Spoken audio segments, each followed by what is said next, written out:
Hello, my name is Paul, and I've been asked to tell you a little bit about myself and my testimony and walk with God. And for that, rather than look at my ugly mug for the next 15 minutes, I thought it would be more interesting to annotate it with some photographs. So I was born in 1966 to a couple who were already separating. I was a last-minute addition to the family, of which neither expected.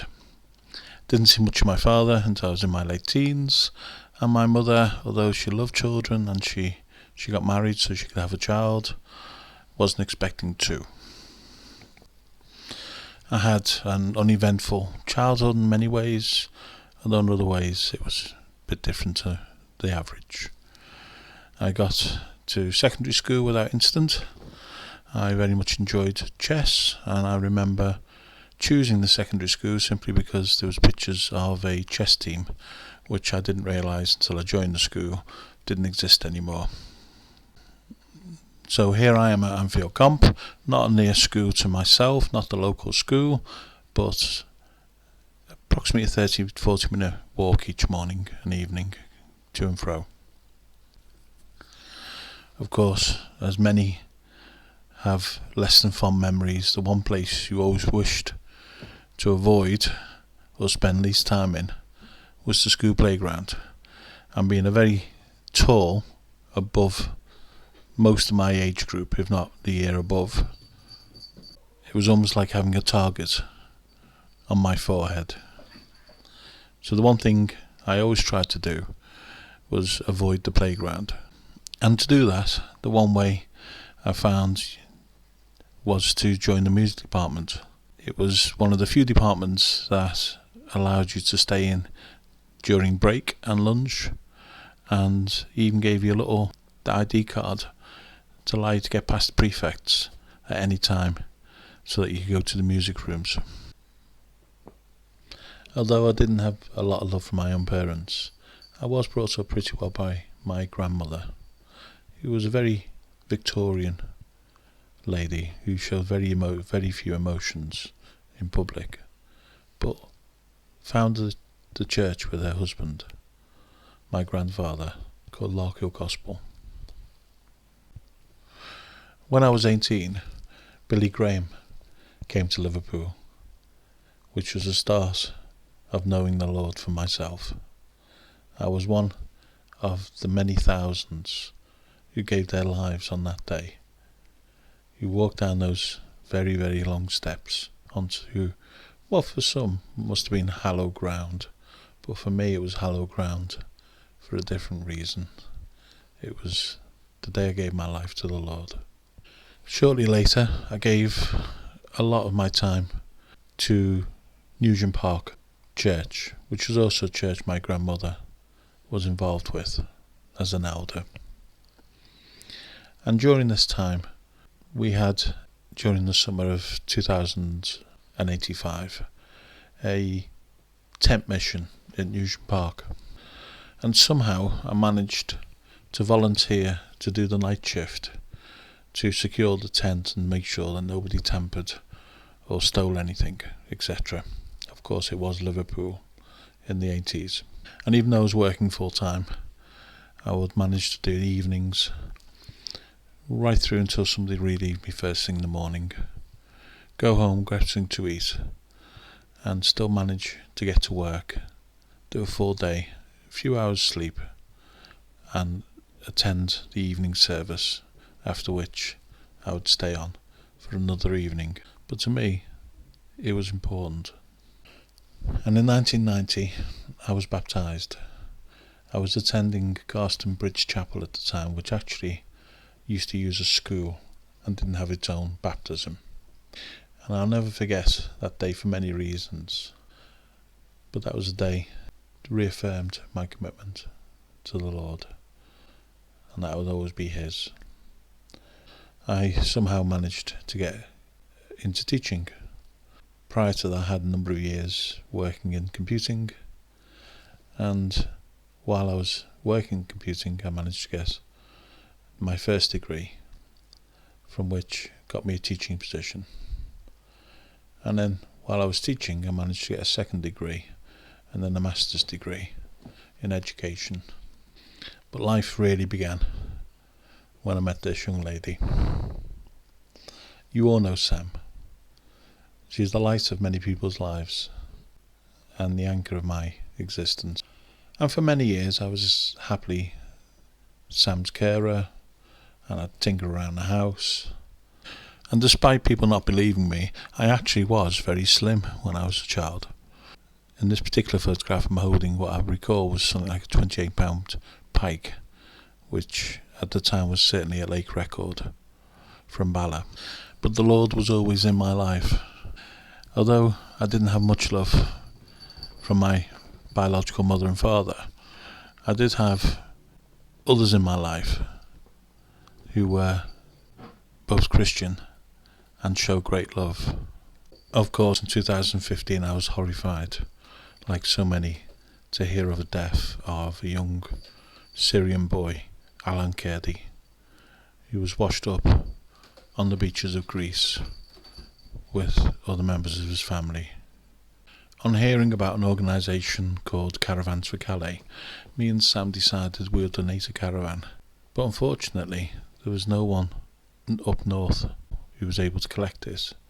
So after a period of time, the organisation got in touch and asked if we'd be willing to transport it ourselves over to Calais. The Lord had provided me with a vehicle, first time in my lifetime, with a tow bar. I'd never towed anything in my life, especially not a caravan, but somehow we decided to go for it. And that first experience was one to remember, because as I came off the ferry, a truck came out from the side road, forcing me to take immediate action and swerve. Unfortunately, I had not filled up with fuel before getting to the ferry as I was running late, and I got an air blockage in the fuel line. I had to wait for 5 hours for somebody else who was coming with a caravan to rescue me and take me to the petrol station and refill the car with petrol. Because of that, there was nobody to get this caravan into the actual jungle that evening.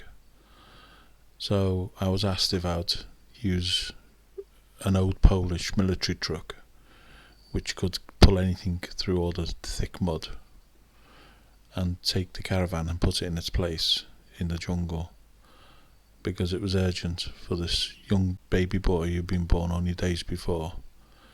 Bearing in mind this was the very height of winter, and exposed on the coastal line of France in the height of winter with the wind with freezing temperatures, and it would be most uncomfortable. Even with a nice warm coat and jumper underneath, it was freezing and bitter. So trying to raise a young newborn baby in a tent at best was unthinkable. That the person who came with us, who should have had a permit, had forgotten it back at the warehouse, but didn't realise until he went to reach for his permit. By then it was too late.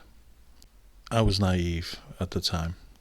I didn't realise how things could be, and I knew nothing about the cruelty and the nasty way the French police were handpicked to patrol that particular part of France and deal with the refugees in the most barbaric way imaginable. So we got to the checkpoint. Everyone expected to be turned round, even though it was impossible to turn the caravan round with this truck. And with my experience of dealing with caravans, it would have been a nightmare. But this police officer decided to help us, and not only got us through the checkpoint, but also then came with us and physically at one point, but on other occasions verbally, forced other police officers to leave us alone. In the end, I got the most caravans into Calais, 27 for myself, and every caravan has a story. Many I also transported around the country, pulling down from as far afield as Scotland to the south coast, where other people going over would be able to take the caravan. I didn't realise at first that was what the Lord wanted me to do. 2016, the French authorities closed the jungle camp in Calais, and obviously there was no more need for caravans. We'd already been transporting aid locally around the northwest to and from different groups, and in many ways using the caravans as a way of transporting aid over to Calais, although it had to be quite light, so bedrolls and lightweight tents and such like were our priority. Our first collection was in 2015, shortly after we did the first caravan run, and we collected from friends and family and people in church. We soon got a bigger vehicle, which we used for pulling larger caravans, but we used that space as well to actually transport aid to and from Calais. We had many items which were no longer needed in Calais, or we had too many of, which were needed in other parts, such as, baby clothes and such like, which were often sent over without thinking, or women's clothes, but they were urgently needed in Greece and Turkey. So we brought back carloads and van loads of unneeded aid. The different groups we worked with provided huge quantities of aid, which eventually we started shipping in containers. And the group in the northwest alone, based in Northwich, has shipped over 60 containers in the last 3 years to different parts of Europe and Turkey, Greece, Italy, all full of aid. And we helped fill those containers as well.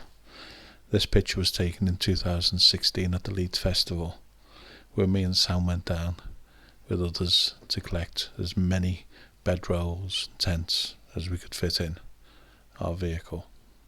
That trailer kept on getting piled higher and higher until eventually it died on the motorway, fortunately empty, on the return back from its final run. So we needed a van. We need to be able to carry on this work, this practical work of giving and helping others. And amazingly, Dave Jones was able to provide our very first van. And that lasted us 8 months or more. But after that, the Lord provided again with the second van, practically the same week the first van died. And here are the last 2 vans I had. But the orange van on the right turned out to be a little bit more special than even I expected. It was able to carry amazing amounts of weight, and it was actually, we found out later, specially built for the RAC to carry huge and excessive loads, and it was ideal for transport to and from Calais. And during this time we worked with many groups right across the country to create a network where groups that would have aid they couldn't use themselves would send it to other groups via ourselves who provided transport. And on a single run to Calais we would often collect and drop off at multiple pickups, and on its way back we brought back just as much, not needed in Calais but was needed in the UK, to be shipped over to Greece and Syria and Turkey. And the reason we do this, put onto the wall of the church in Calais, but it was there on the last days, and it was a simple image of God's love, that God loves everyone, irrespective of skin colour, religion. We're all God's children, and by helping those people we have to remember we're helping God in His work. And likewise, when you do these things for someone who is overlooked or ignored, the Lord tells us that was Him, and we're doing these things for Him. And there's my testimony of the Lord, and thank you for listening.